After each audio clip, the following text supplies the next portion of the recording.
Salam sejahtera. Memang betul-betul boleh sabotaj pemulihan ekonomi madani. Perikatan Nasional PAS seringkali mengatakan ekonomi negara dalam keadaan itu dan selalu cakap pula negatif tentang ekonomi negara. Tapi rupa-rupanya drama katak dan kerangga Perikatan Nasional PAS sabotaj pemulihan ekonomi madani. Mengapa waktu ini dipilih untuk PAS mengumumkan ahli Dewan Undangan Negeri Adun Rembia, Datuk Muhammad Jailani Khamis melompat setahun lalu, walhal tak akan mengubah apa-apa pun.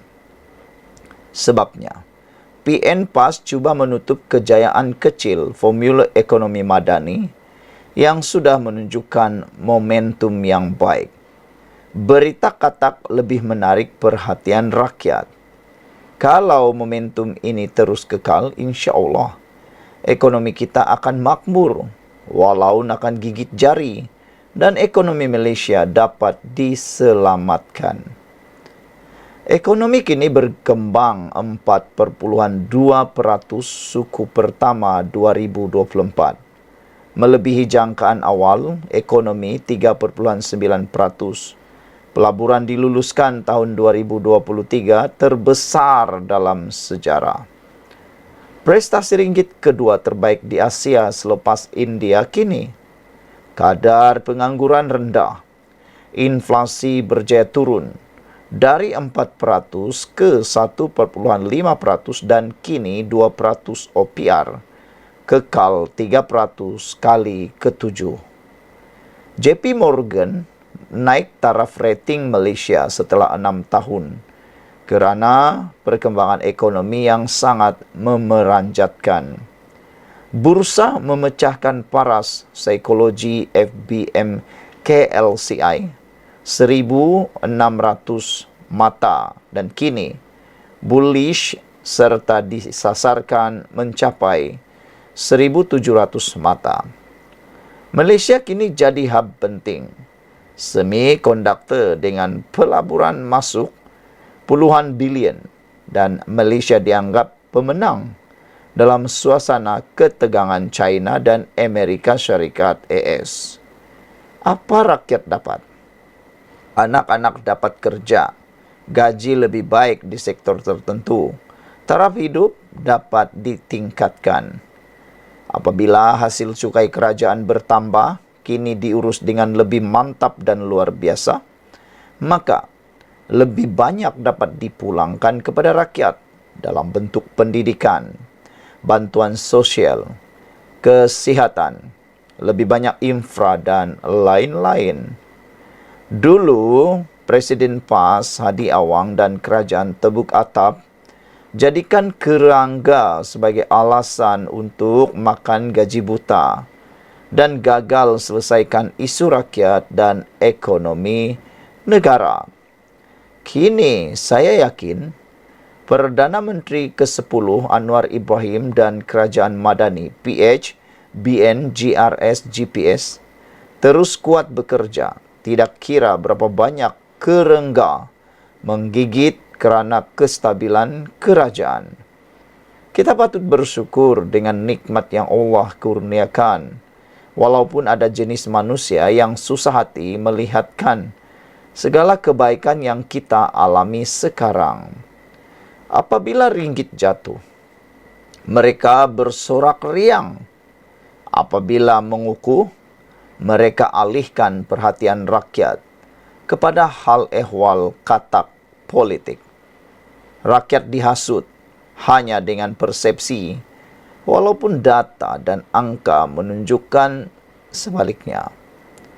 Jika tidak dirujuk pakar-pakar yang mengukur perkembangan ekonomi dan dengan standard antarabangsa, tidak munasabah kerajaan nak tukar hanya berdasarkan komen di media sosial seperti yang diwar-warkan Perikatan Nasional PAS. Itu sebabnya ada netizen yang memberi nasihat kepada pengikut-pengikut Perikatan Nasional.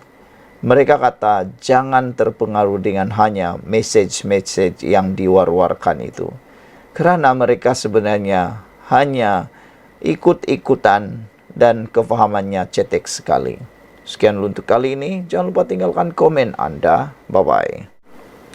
Salam sejahtera. Terima kasih kerana bersama dengan Nazilin Unit Channel. Cepat tonton, edar video ini supaya Anda tahu dan dapat beritahu kepada orang bahawa orang yang buat salah itu tak akan terlepas daripada kesalahan. Macam mana pun dia melarikan diri, dia tetap akan kena juga. Macam mana licik dan jahatnya pun akan terkena juga. Beberapa jam selepas, ahli Dewan Undangan Negeri Sungai Udang lah juga, ahli Dewan Undangan Negeri Rembia mengisytiharkan menyertai parti PAS. Ini keputusan UMNO Zahid Hamidi. Beliau kata nasib Jailani kini di tangan Ketua Menteri Melaka, bukannya di tangan Taqiyuddin Hasan. Pelik juga kan? Orang lain yang lumpat, Taqiyuddin pula yang umum, Taqiyuddin pula yang isytihar, dia tak terkena lompat parti. Inilah peliknya juga keputusan tersebut. Bukan Speaker Dewan Rakyat yang umumkan keputusan, Taqiyuddin pula yang tentukan. Sama juga macam 6 ahli parlimen yang telah digantung dulu. Apa yang berlaku? Hamzah Zainuddin kata mereka patutnya dikosongkan. Dia pula yang macam mewakili Speaker Dewan Rakyat. Presiden UMNO berkata tindakan diputuskan Abdul Rauf Yusuf akan dibawa ke peringkat Majlis Kerja Tertinggi UMNO. Presiden UMNO Zahid Hamidi menyerahkan kepada Ketua Menteri Melaka Abdul Rauf Yusuf untuk menentukan tindakan akan diambil terhadap Adun Rembia yang didakwa menyertai PAS. Zahid berkata, ia termasuk sama ada memecat Muhammad Jalani Khamis daripada UMNO atau kerusi itu perlu dikosongkan bagi memberi laluan kepada PRK. Saya mengadakan perbincangan dengan Ketua Menteri Melaka Rauf dan saya serahkan sepenuhnya tindakan kepada beliau selaku pengerusi BN Barisan Nasional Negeri, katanya. Tindakan yang diputuskan jika akan bawa ke majlis, kita akan bawa kepada Majlis Kerja Tertinggi. Katanya ketika ditemui selepas majlis pelepasan peserta program inisiatif Malaysia China Institute. Ditanya adakah tindakan Jailani membuka ruang kepada wakil rakyat BN untuk turut menarik sokongan terhadap kerajaan atau menyertai parti lain, Zahid yakin tiada adun atau ahli parlimen gabungan itu akan berpaling tada. Semalam Setiausaha Agung Bersatu atau Setiausaha Agung PAS, Taqiyuddin Hasan, dalam sidang media di parlimen mengumumkan Jailani menyertai parti itu pada 10 Jun tahun lalu. Taqiyuddin berkata, Jailani yang digantung keahlian daripada UMNO tidak terikat dengan peruntukan akta anti lompat parti kerana menyertai PAS sebelum akta itu diluluskan di Melaka. Dalam perkembangan lain, Zahid memaklumkan calon Barisan Nasional bagi PRK Dun Nenggeri akan dimuktamadkan dan diumumkan minggu ini. Calon kita anak tempatan dan ada jawatan di kawasan tersebut.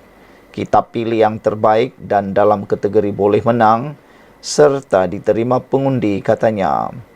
Sabtu lalu, Tengku Razali Hamzah berkata, UMNO Gua Musang menyeraikan nama 3 calon muda untuk dikemukakan kepada pucuk pimpinan tertinggi parti bagi dipilih mewakili BN pada PRK itu. Antara nama yang disebut ialah Ketua UMNO Gua Musang Muhammad Azwawi, Fikri Abdul Ghani, Ketua Penerangan UMNO Gua Musang Amran Arifin dan Ketua Wanita UMNO Gua Musang Nur Fazliti Ariana Mat Rosle. Saudara-saudara sekalian, sebelum kita berpisah, ada orang yang mula bertanya, adakah Adun Rembia ini akan kena perlembagaan parti UMNO yang pernah kita dengar Mana-mana adun atau ahli parlimen UMNO yang telah bertanding atas tiket UMNO dan mahu meninggalkan parti itu, sama ada sokongan atau tidak, kalau tidak terkena pun akta anti lompat parti, boleh dihukum saman, pampasan 100 juta ringgit. Apa dan mukalah kalau kena kan? Ingatkan sudah terlepas, rupa-rupanya masuk ke mulut buaya. Terlepas di mulut singa, masuk mulut buaya. Sekian dulu untuk kali ini. Jangan lupa tinggalkan komen Anda. Bye-bye. Salam sejahtera. Ada yang menggelar parti PAS memang parti suka tunggang.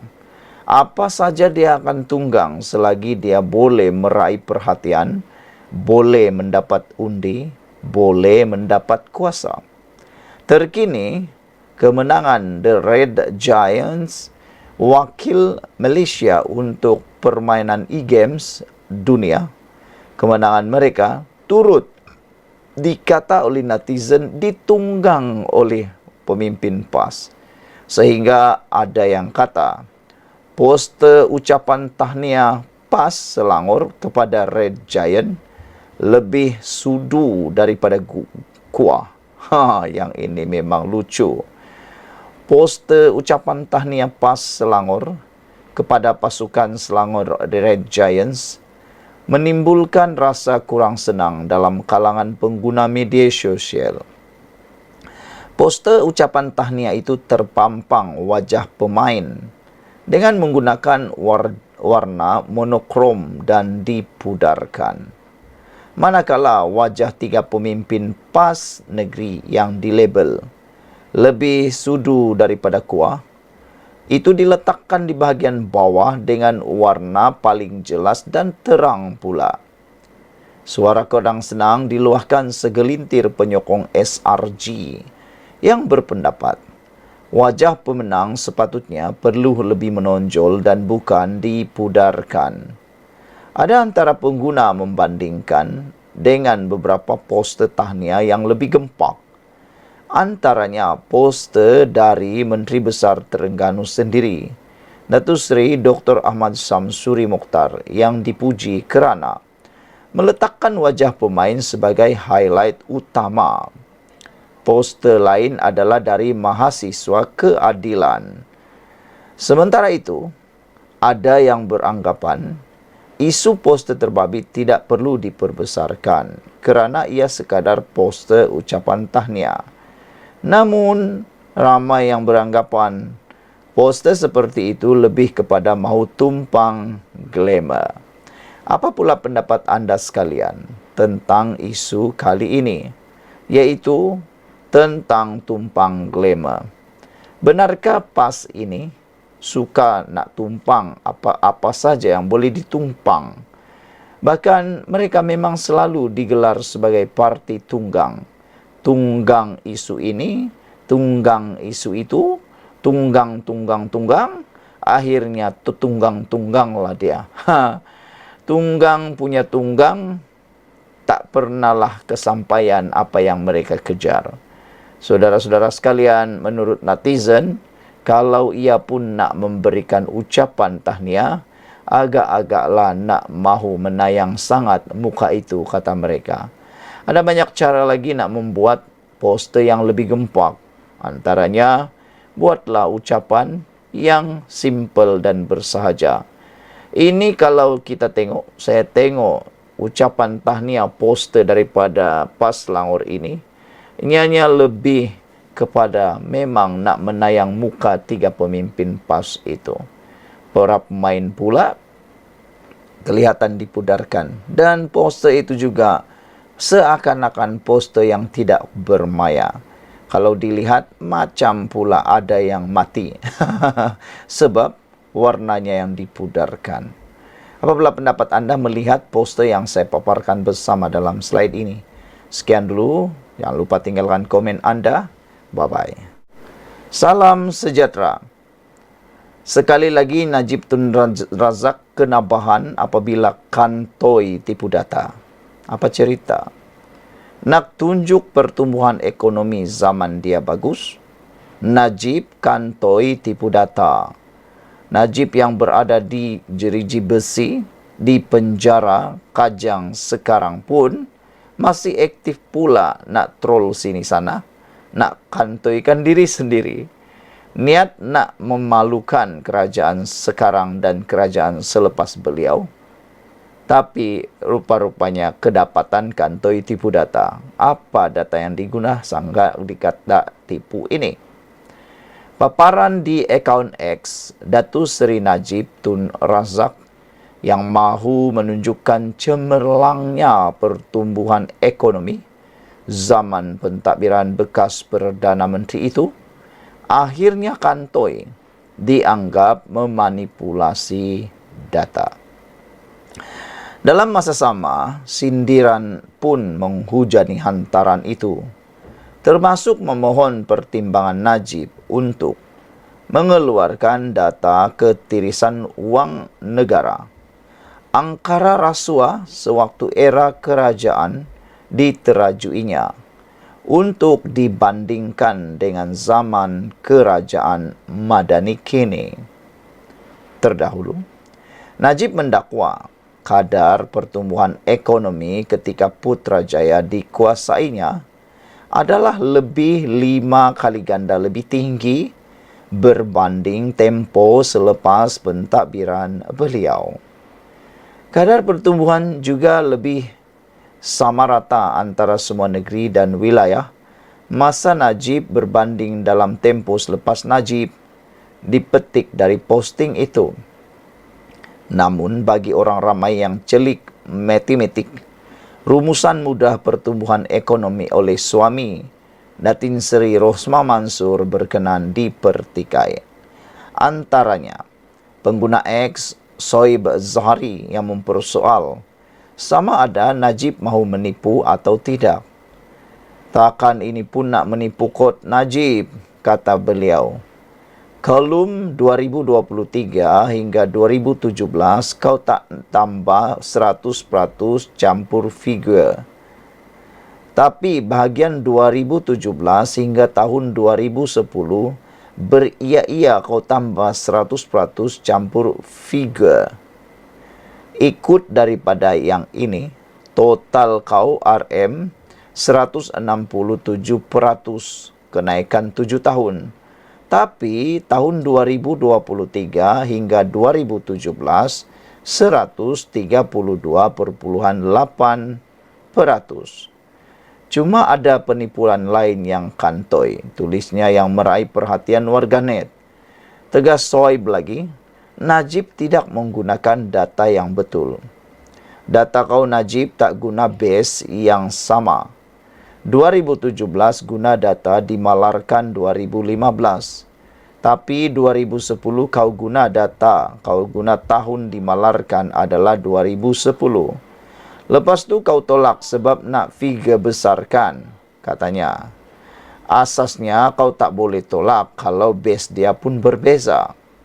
Nilai inflated tak konsisten dan menipu. Tegasnya lagi diikuti saranan kepada Najib supaya menggunakan kaedah yang betul dan lebih tepat. Untuk rekod, Najib sedang menghadapi hukuman penjara di penjara Kajang sejak 23 Ogos 2022 selepas disabitkan kesalahan menyeleweng 42 juta ringgit dana milik SRC Internasional Sendirian Berhad. Dia kemudian pada 2 September 2022 memfailkan petisyen untuk pengampunan dirajam. Lembaga pengampunan telah mengurangkan hukuman penjara Najib daripada 12 tahun kepada 6 tahun, manakala denda dikurangkan daripada 210 juta kepada 50 juta ringgit Malaysia. Saudara-saudara sekalian, data-data yang dikongsikan oleh Najib itu anda boleh peroleh di dalam akaun X tiada nama kata ditulis oleh Soib Zahari. Takkan ini pun nak menipu kot Najib soal beliau. Sekian untuk kali ini. Jangan lupa tinggalkan komen anda, tekan butang subscribe. Kita jumpa lagi. Bye-bye. Salam sejahtera. Terima kasih karena bersama dengan saya di Nazilin Unity Channel. Dalam tulisan oleh Ahmad Mursi sebentar tadi, beliau mengakhiri tulisan beliau dengan kata, beliau teruja untuk melihat sikap Akmal Saleh, Ketua Pemuda UMNO, sama ada beliau terserlah kejantanannya atau tercirit gara-gara isu akta anti lompat parti, gara-gara adun rembia daripada UMNO telah pun lompat parti. Jadi sebab itulah, apa pula jawab Akmal Saleh apabila adun rembia pindah parti PAS? Ini komen Akmal Saleh, Ketua Pemuda UMNO. Beliau kata, beliau mempersoalkan pendirian PAS dan Perikatan Nasional. Ketua Pemuda UMNO, Dr. Muhammad Akmal Saleh, mempersoalkan pendirian pemimpin PAS dan Perikatan Nasional berhubung isu lompat parti dalam kalangan ahli parlimen dan ahli Dewan Undangan Negeri ADUN. Muhammad Akmal berkata, ini kerana sebelum ini kepimpinan PAS dan Perikatan Nasional menyelar tindakan tersebut dan mengutuk kerajaan agar tidak menerima katak-katak politik. Katanya, bagaimanapun apabila berlaku pada parti sendiri, mereka diam 1000 bahasa. Jadi mana pendirian orang PAS? Saya mau tanya kepada pemimpin PAS dan Perikatan Nasional, apakah pendirian kamu tentang katak politik ini? Adakah kamu setuju atau tidak? Kata Akmal Saleh. Jangan bila orang lain kita marah dan kutuk, tetapi bila kena muka sendiri kita sokong pula, kata Akmal Saleh.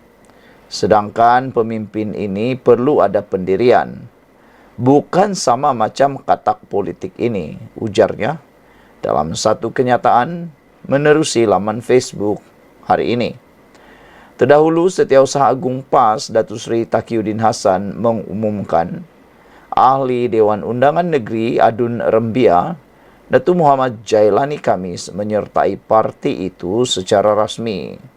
Menurut Taqiyuddin, keahlian Muhammad Jailani yang juga wakil rakyat UMNO itu diterima pada 10 Jun tahun lalu.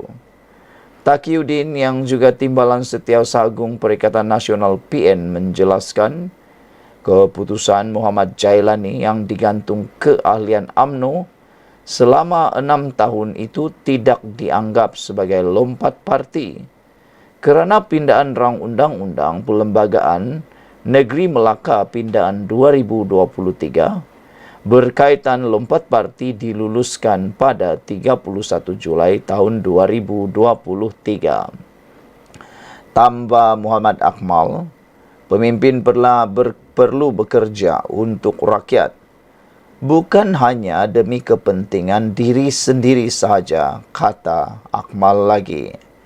Apabila kita membenarkan ada lompatan sebegini, rupa akhirnya apa nak jadi dengan negara ini?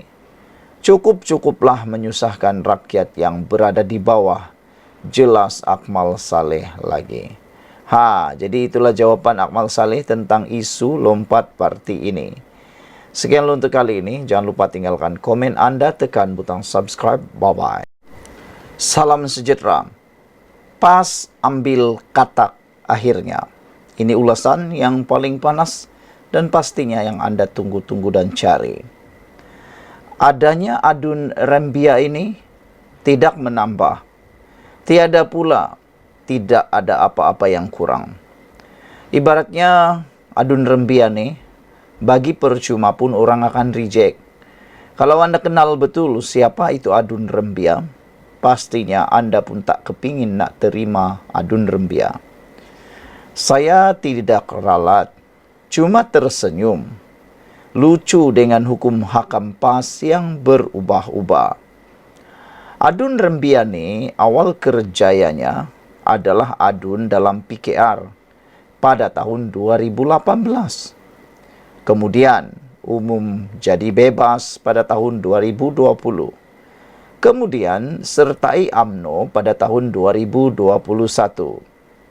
Selepas itu digantung 6 tahun kerana berkempen untuk Perikatan Nasional pada tahun 2023. Hari ini katanya telah menyertai PAS.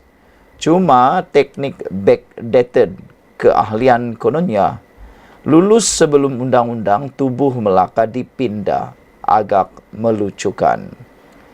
Dan sebentar tadi beliau telah pun mengatakan punca beliau bersama dengan PAS. Beliau kata beliau bersama dengan PAS untuk sama-sama susah, sama-sama senang dengan rakyat. Alasan itu cukup dangkal. Kenapa sejak tahun 2020 telah melakukan perkara lompat parti?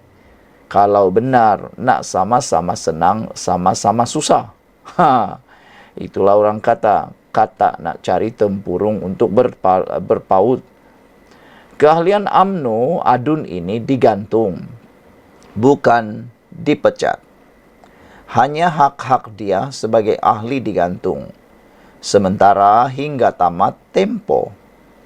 PAS kira dengan ambil individu seperti ini akan menambah kekuatan. Saya tersenyum. Kerana yakin satu masa nanti PAS akan gigit jari.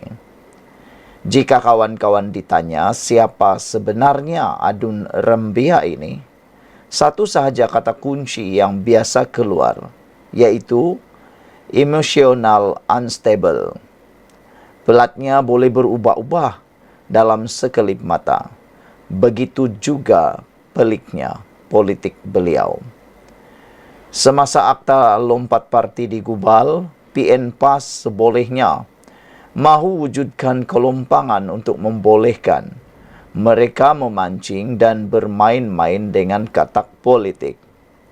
Kelompangan itu yang memerangkap mereka sendiri dalam kes 6 ahli parlimen. Setelah Tuan Guru Nick Aziz meninggal dunia, PAS semakin dekat dengan politik Machiavelli, matlamat menghalalkan cara yang disadur dengan doktrin agama. Semasa polemik 6 ahli parlimen di parlimen, saya awalnya berasa lega melihatkan ahli parlimen PN PAS berbahas sampai terkeluar anak tekak, berhujah bahawa perbuatan lompat parti adalah perbuatan hina. Saya fikir negara kita dah berubah dan semua sepakat menolak amalan itu.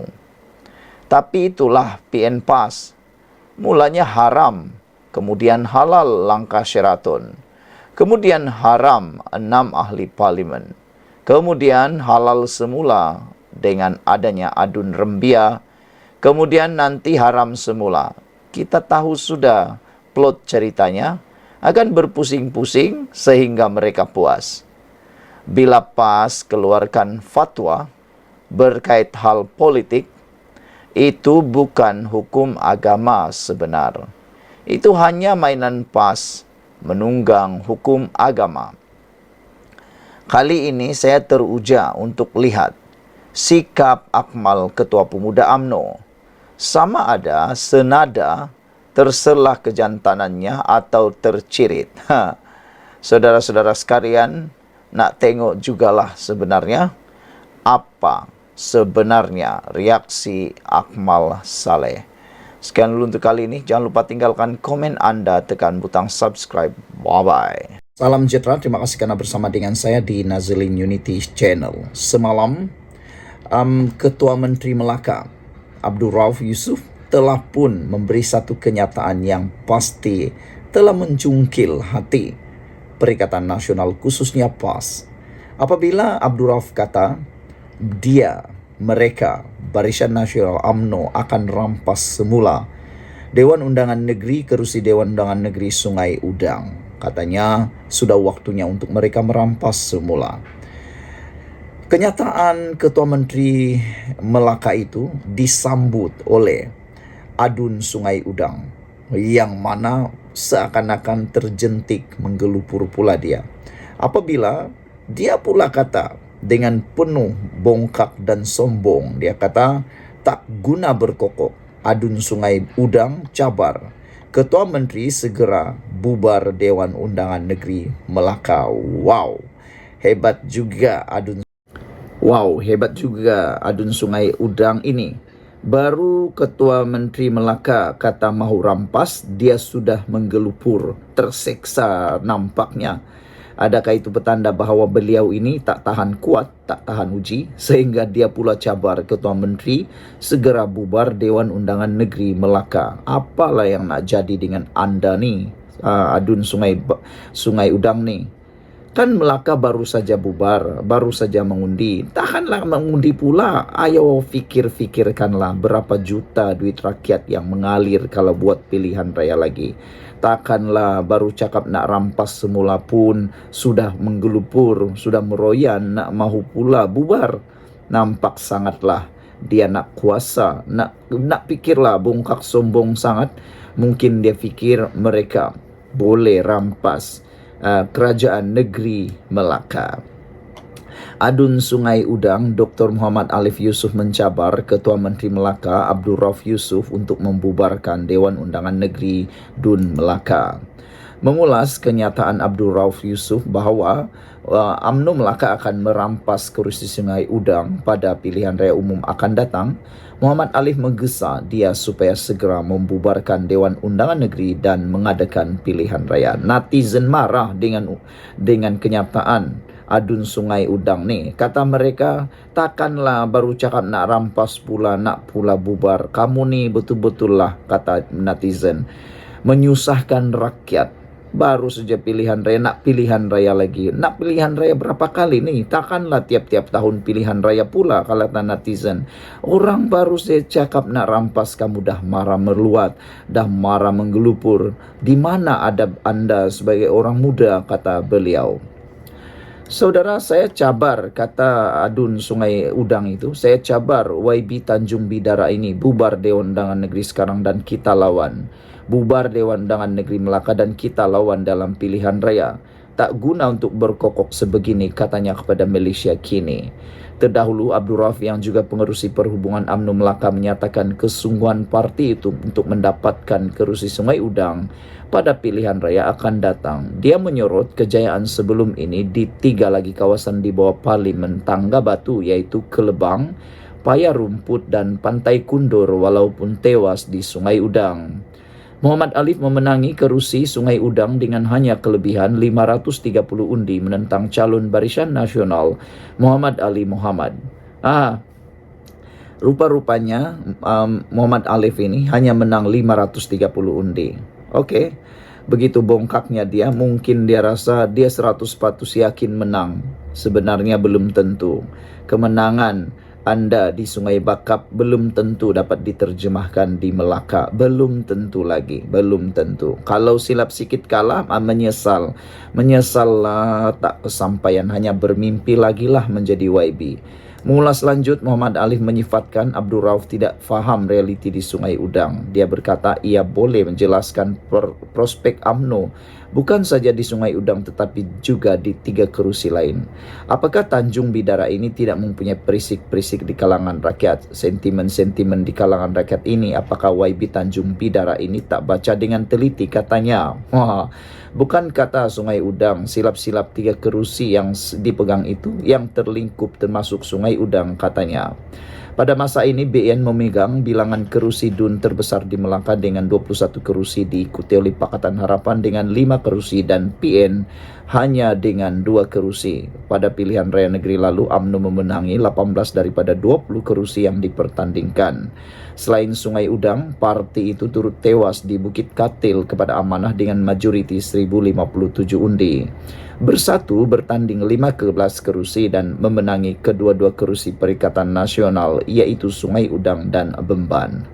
Beberapa netizen berikan komen dalam ruangan komen di Malaysia Kini. Kata netizen menjawab kepada kesombongan itu, letak jawatanlah kalau berani, apa hal minta bubar DUN pula, kata Oasis.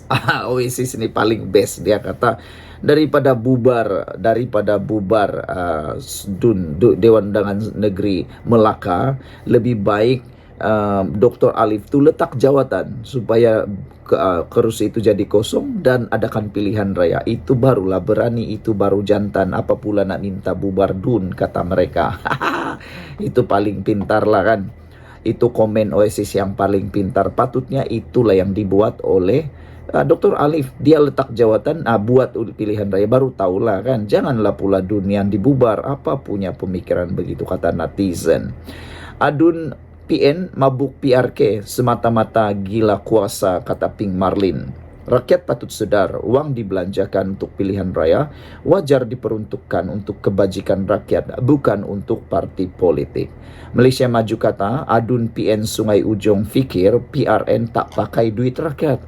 Mereka di PN dari atas sampai bawah asik gila pilihan raya, kata Malaysia Maju. Rakyat tak payah cari makan. Tiap-tiap malam pergi ceramah politik dan buang masa. Macam ini rakyat dan negara boleh maju ke, kata Malaysia Maju. Begitulah kan, mereka tu kan suka pilihan raya, balik-balik pilihan raya, balik-balik pilihan raya. Itu yang saya cakap tadi dari awal. Kenapa nih mereka tak terfikirkah tentang rakyat nak cari makan, nak cari kerja, nak kerja, tak hadir pula ceramah dimarah, tak hadir ceramah pula nanti dikutuk, tak hadir ceramah silap-silap kena jadi pula macam-macam dakwaan, dapat pula dalil dan macam-macam. Itulah Pink Marlin kata Adun PN ni mabuk pilihan raya semata-mata gila kuasa. Ada juga kebenaran dia. Rakyat patut sedar, uang rakyat itu patut dibelanjakan untuk kebajikan rakyat dan bukan untuk parti politik, bukan untuk pilihan raya yang kerap hampir setiap tahun, kata netizen. Yang paling siok Oasis kata, yang ini paling saya tertarik, boleh membuka minda kita. Katanya, letak jawatan lah kalau berani, apa pula hal nak minta DUN bubar pula. Daripada DUN yang bubar, bagus kamu yang letak jawatan supaya boleh tengok sejauh mana dia boleh menang lagi 500 majoriti itu. Saya rasa dia akan kalah lah. Sekian dulu untuk kali ini. Jangan lupa tinggalkan komen Anda. Ikuti terus ulasan selepas ini.